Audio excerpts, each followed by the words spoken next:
प्रिय बहनों और भाइयों, भांजे और भांजियों, आज आपसे चर्चा करते समय मेरे मन में संतोष का भाव है।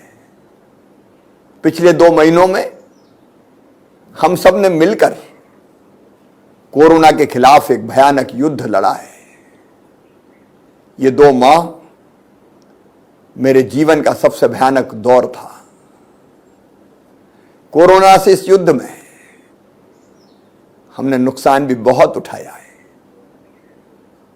कई अपनों को खोया है, जख्म गहरे हैं, दर्द बड़ा है। कल ही मैंने उन बेटे बेटियों के खाते में जिन्होंने अपनी माता और पिता दोनों को खो दिया था, पेंशन की राशि डाली है। उन बच्चों का हम सदैव ख्याल रखेंगे। लेकिन आज मैं ये कह सकता हूं कि आप सबसे मिलके अब कोरोना संक्रमण से लड़ाई जीतने के कगार पर हम पहुंच गए। उस लड़ाई में आप सबका सहयोग मिला, जनता का साथ मिला, समाज के हर वर्ग ने सहयोग किया। सारे जिम्मेदार जनप्रतिनिधियों, समाज सेवी हो, स्वयंसेवी संस्थाएं हो, सामाजिक राजनीतिक दलों के कार्यकर्ता हो, सरकारी अमला हो, डॉक्टर हो, नर्स हो, पैरामेडिकल स्टाफ हो, पुलिस के मित्रों, अलग अलग विभागों का अमला हो, सबने अपना सर्वश्रेष्ठ देने की कोशिश की है, अपनी जान झोंक के काम किया। मैं ऐसे सभी बहनों और भाइयों का आभारी हूं। शहरी हो, व्यापारी हो, गांव के भाई बहन हो, मजदूर हो, कामगार हो, किसान हो, सबका साथ इस लड़ाई में मिला। और आज मैं विशेष रूप से धन्यवाद देना चाहूंगा भारत के प्रधानमंत्री श्रीमान नरेंद्र मोदी जी को। संकट के उस दौर में जैसा सहयोग प्रधानमंत्री जी ने दिया, सचमुच में वो अद्भुत है। मैं ऑक्सीजन के संकट को नहीं भूल सकता। प्रधानमंत्री जी से बात की, उन्होंने एयरफोर्स के विमान खाली टैंकरों के लिए भेज दिए, ऑक्सीजन जल्दी पहुंच जाए, इसलिए ऑक्सीजन रेल चलाई गई, दवाइयों के इंतजाम में पूरा सहयोग दिया गया। हर संभव सहयोग भारत सरकार से मिला। इसलिए मैं प्रधानमंत्री जी और उनकी पूरी टीम को हृदय से धन्यवाद देता हूं। मेरे बहनों और भाइयों, हर उस भाई को, बहन को जिसका सहयोग हमको इस लड़ाई के दौरान मिला, मैं धन्यवाद देता हूं। लेकिन लड़ाई अभी बाकी है। यह बात अलग है कि आज संतोषजनक स्थिति है। अब 30 मई को जो टेस्ट हुए थे 75,417, उसमें से पॉजिटिव आए केवल 1205। पॉजिटिविटी रेट लगातार घटता जा रहा है, 1.6% तक पहुंच गया है। रिकवरी रेट बढ़ के हमारा लगभग 96% हो गया है। लगातार स्थिति सुधर रही है। अब 30 मई के टेस्ट में तो खंडवा में एक भी पॉजिटिव नहीं आया, और प्रदेश के 30 जिले ऐसे हैं जहां 10 से कम पॉजिटिव केस आए हैं। इंदौर और भोपाल, इन 2 शहरों ने भी भरसक प्रयास किया है। अब आने वाले केसेस घटते जा रहे हैं, लेकिन बड़ी संख्या में केसेस अभी भी हैं। और कुछ जिले ऐसे जहां घटते हैं लेकिन दूसरे दिन बढ़ भी जाते हैं। इसलिए संक्रमण को नियंत्रित तो किया है, लेकिन संकट अभी टला नहीं है, इसलिए सावधान रहने की जरूरत है। ब्लैक फंगस नाम की बीमारी से भी हम लड़ रहे हैं। ब्लैक फंगस के जो पेशेंट्स हैं उनकी हम पूरी चिंता कर रहे हैं। इंजेक्शन का, एंटी फंगल इंजेक्शन का संकट था, लेकिन अब उनकी आपूर्ति भी सुनिश्चित होती जा रही है और प्राइवेट अस्पतालों में भी इंजेक्शन भेजने का हम इंतजाम कर रहे हैं। ब्लैक फंगस से निपटने में भी हम अपनी तरफ से कोई कसर नहीं छोड़ेंगे। हमें ब्लैक फंगस से भी लड़ना है, लेकिन कोरोना से भी लड़ाई लड़ते रहना है। इसलिए कोरोना कर्फ्यू अभी हम समाप्त नहीं कर रहे हैं। कोरोना कर्फ्यू 15 जून तक जारी रहेगा, लेकिन कोरोना कर्फ्यू में हम छूट दे रहे हैं, सुरक्षा भी और समृद्धि भी। अपनी सुरक्षा भी करना है, लेकिन आर्थिक गतिविधियां चालू भी करना है, ताकि बिजनेस, व्यापार चल सके, निर्माण के काम चल सके, गरीब की रोटी चल सके, मेहनत मजदूरी मिल सके। इसलिए क्राइसिस मैनेजमेंट ग्रुप, चाहे वो हमारे जिले के हों, चाहे वो हमारे ब्लॉक के हों, वार्ड के हों, गांव के हों, उन्होंने अपने अपने हद तय किया है कि 15 जून तक कौन सी गतिविधियां चलेगी और कौन सी गतिविधियां नहीं चलेगी। लेकिन कुछ गतिविधियां ऐसी है जिन पर पूरे प्रदेश में प्रतिबंध रहेगा और अपनी सुरक्षा के लिए, संक्रमण को रोकने के लिए वो पाबंदियां जरूरी है। सभी सामाजिक, राजनीतिक, धार्मिक आयोजनों पर प्रतिबंध रहेगा। खेल की गतिविधियां, मनोरंजन, शैक्षणिक सांस्कृतिक गतिविधियां, मेले इत्यादि पूरी तरह से प्रतिबंधित रहेंगे। स्कूल, कॉलेज, कोचिंग संस्थान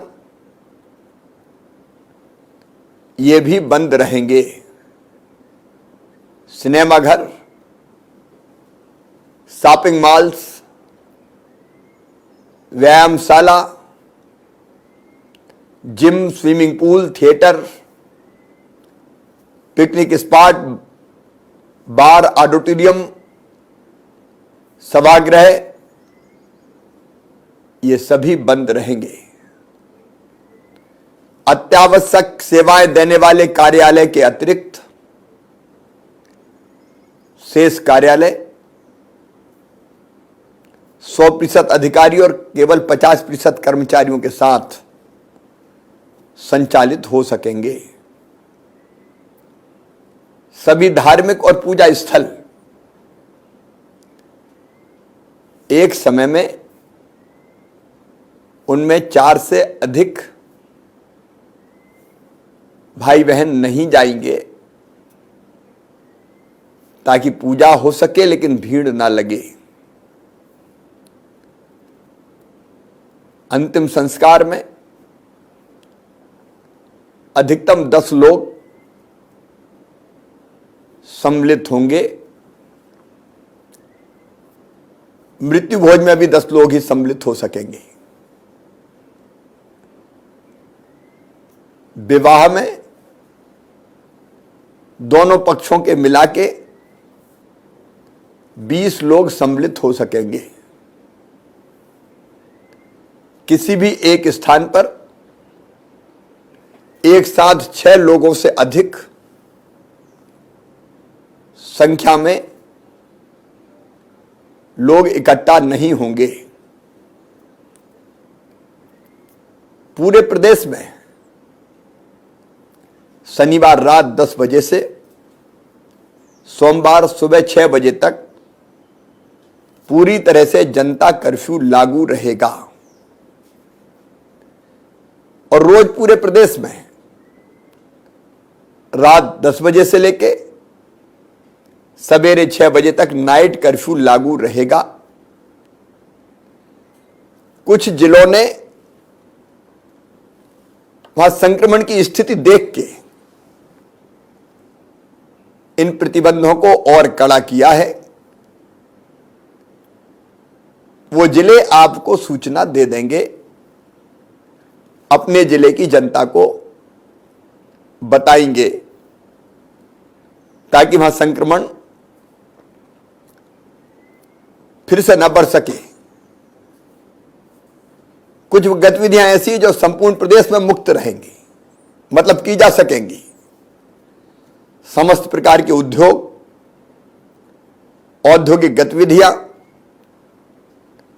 उद्योग में कच्चा माल या तैयार माल का आवागमन, अस्पताल, nursing home, clinic, medical insurance companies, अन्य स्वास्थ्य एवं चिकित्सा सेवाएं, पशु चिकित्सा अस्पताल, केमिस्ट, राशन की दुकानें, किराना दुकानें, फल सब्जियां, डेयरी, दूध, पशु आहार की दुकानें, petrol diesel pump, gas station, रसोई गैस, मंडी, खाद बीज, कृषि यंत्र की दुकानें, खेती संबंधी सभी गतिविधियां चालू रहेंगी। रेस्टोरेंट और भोजनालय, उनमें टेक होम डिलीवरी की जा सकेगी। लॉजिंग, होटल, आगंतुकों के साथ रूम डाइनिंग के साथ चालू रहेंगे। बैंक, बीमा कार्यालय, एटीएम, प्रिंट एवं electronic media, cable operator, bank, insurance, non banking finance कंपनियां, सहकारी साख समिति, केस मैनेजमेंट एजेंसी आदि का संचालन एवं आवागमन, electricians, plumber, carpenter, motor mechanic, IT service provider, इनका आवागमन, एम्बुलेंस, ऑक्सीजन टैंकर्स का संपूर्ण प्रदेश में आवागमन, अस्पताल, नर्सिंग होम और टीकाकरण हेतु आवागमन कर रहे नागरिक, कर्मचारी, सार्वजनिक परिवहन, चाहे वो बसों या ट्रेन के माध्यम से हो, सब प्रकार के सामान और माल की आवाजाही, निजी सुरक्षा सेवाएं, घरेलू सेवा देने वाले यथा कपड़ा धोने वाले, driver, house help, made, cook आदि का आवागमन, ई कॉमर्स कंपनियों से तथा अत्यावश्यक वस्तुओं की दुकानों से होम डिलीवरी, रेड जोन के बाहर के ग्रामों में समस्त मनरेगा से संबंधित कार्य, ग्रामीण विकास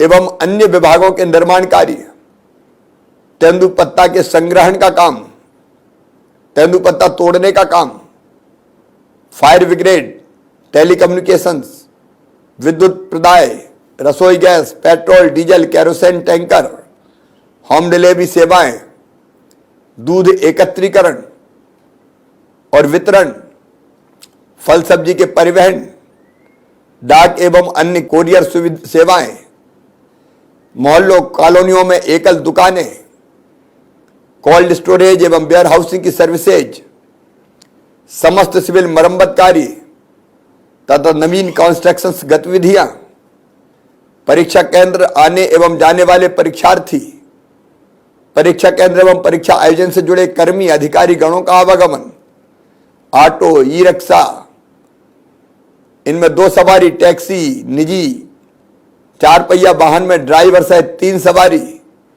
कोविड प्रोटोकॉल के साथ जिला स्तर पर परंपरागत लेबर मार्केट कोविड प्रोटोकॉल के साथ व्यक्तियों और वस्तुओं का राज्य के भीतर और राज्य के बाहर आवागमन, ये सब चीजें जारी रहेगी, इन पर कोई प्रतिबंध नहीं रहेगा। अन्य चीजों के बारे में अलग अलग जिला अपनी स्थिति अपने जिले के बारे में रखेंगे। बहनों और भाइयों, इन सारी गतिविधियों को चालू रखते हुए हम कोविड के संक्रमण पर नियंत्रण कैसे करेंगे, उसकी भी व्यवस्था हमने बनाई है। हम पूरे प्रदेश में लगातार बड़ी संख्या में टेस्ट जारी रखेंगे। 75,000 से कम टेस्ट नहीं होंगे। संक्रमण हो चाहे ना हो, टेस्ट जारी रहेंगे। मेरी आपसे अपील है, सैंपल देने में सहयोग करें, क्योंकि जिले के हर हिस्से में सैंपल लेना होगा, ताकि किसी भी हिस्से में अगर संक्रमित भाई बहन हो तो तत्काल हम पता लगा लें। अगर कोई भाई बहन पॉजिटिव निकलता है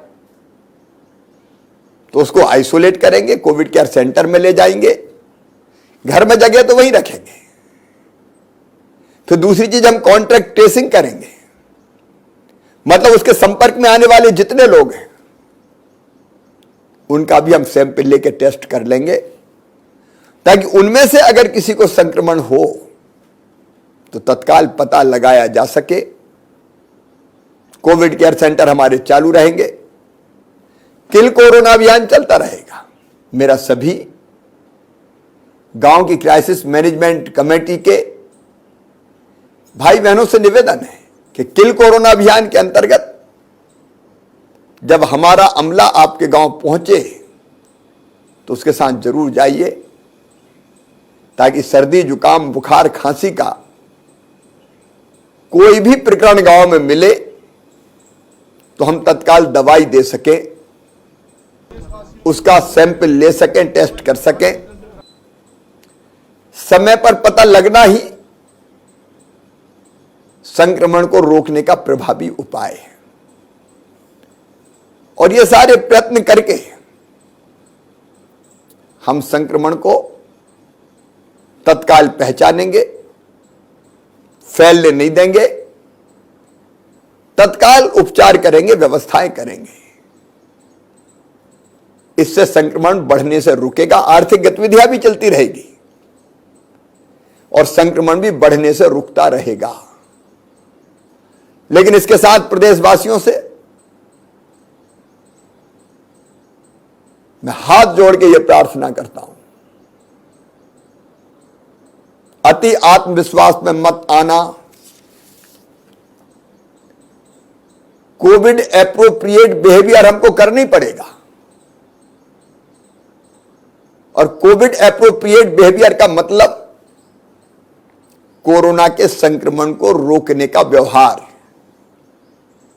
और इसलिए मेरी अपील है, फेस मास्क जरूर लगाएं। मास्क से नाक और मुंह चेहरा ढकें। मास्क के बिना जीवन नहीं चल सकता। इसको अपनी दिनचर्या का अंग बनाएं। मास्क ना पहनना सामाजिक अपराध है, उसलिए कोई नहीं पहनेगा तो कार्रवाई भी होगी, क्योंकि वो बचाने के लिए जरूरी है, संक्रमण फैलने से रोकने के लिए जरूरी है, आपके लिए जरूरी है। मास्क नहीं तो सामान नहीं, मास्क नहीं तो बात नहीं, मास्क नहीं तो आना जाना नहीं। यह अभियान हम सबको चलाना होगा। अपने हाथों को साबुन या सैनिटाइजर से लगातार साफ करते रहें। 2 गज की दूरी जरूरी है, आपको बना के रखनी पड़ेगी, और जरूरी ना हो तो घर से बिल्कुल ना निकलें। भीड़ भाड़ वाली जगह पर नहीं जाएं। मेरे व्यापारी भाई, दुकानदार, आपके लिए कुछ नियम बनाए जा रहे हैं, उनका पालन करें। दुकान के सामने गोले बनाए ताकि आने वाले ग्राहक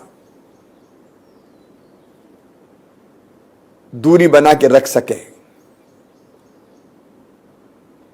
यह जरूरी है। और मैं एक सलाह और दूंगा, सवेरे हो सके तो पैदल जरूर घूमें, व्यायाम जरूर करें। इम्यूनिटी बढ़ाने का, अपने आप को निरोग रखने का योग तरीका है। इसलिए योगाभ्यास यह शारीरिक के साथ साथ मानसिक बल भी प्रदान करता है। और प्राणायाम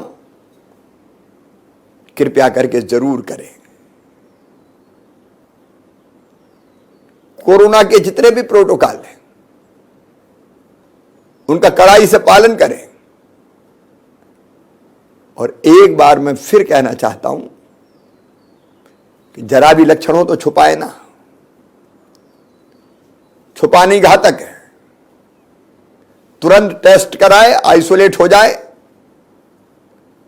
ताकि आप संक्रमण के स्प्रेडर ना बने, संक्रमण फैलाने वाले ना बने और स्वयं भी बचें। और इसके साथ कृपया करके टीका जरूर लगवाएं। टीका सुरक्षा चक्र है। टीकाकरण के लिए विशेष अभियान चलाया जाएगा।